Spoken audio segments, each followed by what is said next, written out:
I'm not sick when I run. Like I'm just so normal.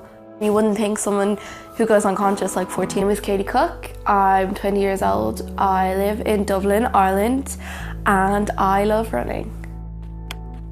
I was diagnosed with 2 types of epilepsy when I was 9 years old, one of which is frontal lobe epilepsy. So at the moment I have 14 seizures in a 24-hour period. They used to be 16, 17, so we're coming down slightly, which is woo. You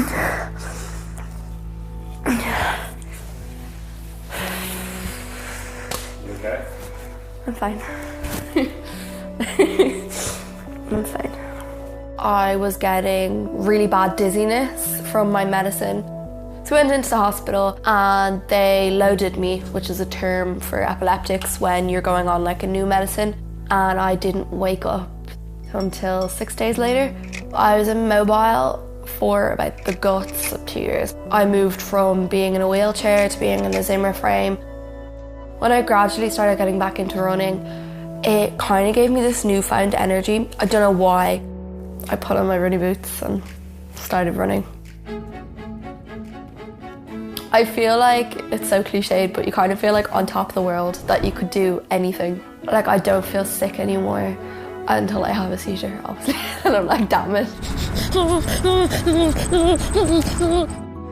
You alright? It's an amazing feeling, like all the endorphins like pulsing through your body, and it's great. It's honestly like amazing. I train alone for most of my runs like during the week. However, I do have a pal for my races, like official races, which is Dr. Colin Doherty. So I have 2 roles. So first of all, I'm her doctor. The other role I play, which is to be her partner in running. My job is to make sure that when Katie has a seizure, if she's running, that nobody carts her off the course. Oh, Katie's having a seizure. So before I knew Katie, she would run races, and if they were in public, people would, quite reasonably insist that she be carried off the course, much to her displeasure. So my job is to say no, announce that I am her doctor, and that she's fine and she'll recover, and then she gets up and she runs. I don't let anything really get in the way of living life at all. I just don't think it's the way to go. I suppose, yeah, I don't let epilepsy get in the way at all.